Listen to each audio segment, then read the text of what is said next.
Durante séculos, os surdos foram vistos sob o estigma da incapacidade e da limitação, considerados desprovidos de pensamento, pois não sabiam comunicar-se por meio da fala. Outras vezes eram vistos como os seres malignos, doentes e imperfeitos. Por esses motivos eram marginalizados, privados de educação e, consequentemente, impedidos de poderem exercer seu direito de cidadão. Na Idade Antiga, Aristóteles acreditava que quando uma pessoa não falava, não possuía linguagem e tampouco pensamento, pois a linguagem, naquela época, dava ao homem a condição humana, fazendo com que o surdo fosse considerado um não-humano. Desse modo, o mundo se encontrava em distopia sobre o sujeito surdo. No Egito e na Pérsia, os surdos eram considerados como criaturas privilegiadas, endeusadas, porque acreditavam que eles podiam se comunicar em segredo com os deuses.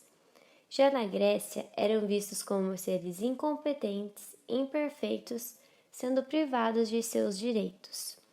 Em Roma, eram condenados à escravidão ou à morte, recaindo a ideia de que o pensamento se desenvolve somente por meio da palavra falada. Durante a Antiguidade e por quase toda a Idade Média, essa visão persistiu. Na Idade Moderna, somente no início do século XVI, a ideia de que o surdo poderia aprender foi se fortalecendo e professores passaram a ensiná-los a escrever, a falar e a compreender a língua oral. No entanto, somente os surdos pertencentes às famílias mais abastadas tinham acesso à educação por meio de professores particulares. Gerolamo Cardano, um dos primeiros educadores surdos, afirmava que a surdez e a mudez não é um impedimento para a aprendizagem e seria um crime não instruir um surdo mudo. Acreditava que o melhor meio para isso acontecer seria por meio da escrita. Portanto, a educação das pessoas surdas deveria ser alcançada pelo ensino da leitura e da escrita, pois propiciaria aos surdos condições melhores de relacionamento e participação social. O monge beneditino Pedro Ponce de León, na Espanha, estabeleceu a primeira escola para surdos em um monastério. Ensinou nobres surdos a ler, escrever e a contar com o apoio de alguns gestos. Mais tarde, ele criou escola para professores de surdos. Porém, ele não publicou nada em sua vida e depois de sua morte, o seu método caiu no esquecimento, porque a tradição na época era de guardar segredos sobre os métodos de educação de surdos. Com o passar do tempo, Samuel Heinecke, conhecido como fundador do oralismo, ganhou fama por fazer os surdos falarem, pois para ele, a utilização dos gestos era fazer uma regressão ao avanço do aluno, e a oralização era necessária para que os contatos sociais dos surdos não fossem restritos aos seus semelhantes.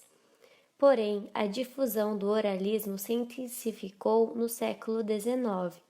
De acordo com Fernandes, o oralismo fortaleceu suas bases em toda a Europa por meio da poderosa influência de Adolf Hitler na Alemanha, Benedito Mussolini na Itália, além de Alexander Graham Bell.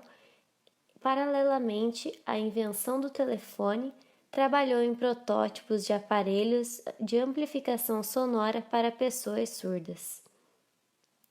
Diante dessas divergências, foi em 1878 que ocorreu o primeiro Congresso Internacional de Surdos Mudos em Paris, onde a perspectiva de que o melhor método era a associação da articulação labial para a leitura e os gestos seriam apenas uma medida de auxílio entre os professores e alunos surdos.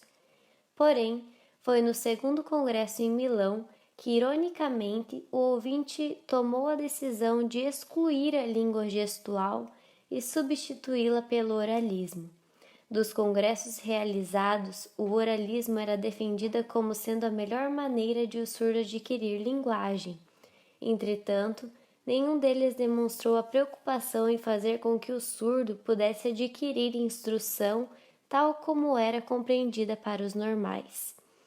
Dessa forma, começou um período difícil para a comunidade surda, pois a língua de sinais esteve proibida de ser usada durante 100 anos, assim como houve extinção das escolas para surdos, uma vez que a existência dessas escolas manteria a língua de sinais presente e viva. A maior consequência dessas ações foi a perda da essência da educação dos surdos. Na história brasileira foi fundada por Dom Pedro II a primeira escola para surdos, o Instituto Imperial de Surdos Mudos, que contava com a utilização da língua de sinais, mesclando e criando uma língua própria de sinais. Em 1957, sob a direção de Ana Dória, a escola passou a se chamar Instituto Nacional de Educação dos Surdos, o INES. Só em 1998, William Stokely demonstrou que a língua de sinais usada pelos surdos americanos era tão legítima quanto as línguas orais. Assim, a comunidade surda passou a ser vista como instrumento para desenvolvimento.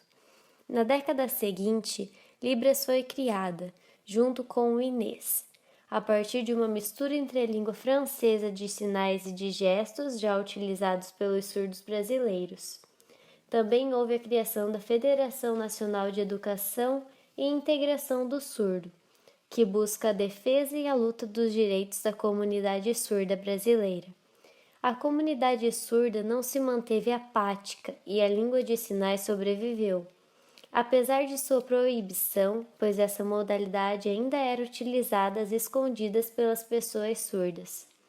Entre 1960 e 1970, houve a descrição linguística da língua de sinais americana e, posteriormente, de outras línguas de sinais. Em 1990, vários manifestos sociais explodiram pelo país, melhorando a participação dos surdos em todas as áreas. A luta não parou, pois ainda há muita coisa a ser feita no que se refere aos direitos da comunidade surda. E hoje existe uma data muito especial para celebrar as conquistas e lutas desse grupo, o Dia Nacional do Surdo, comemorado no dia 26 de setembro, como forma de homenagear esse grupo e pensarmos mais sobre a inclusão dos surdos na sociedade.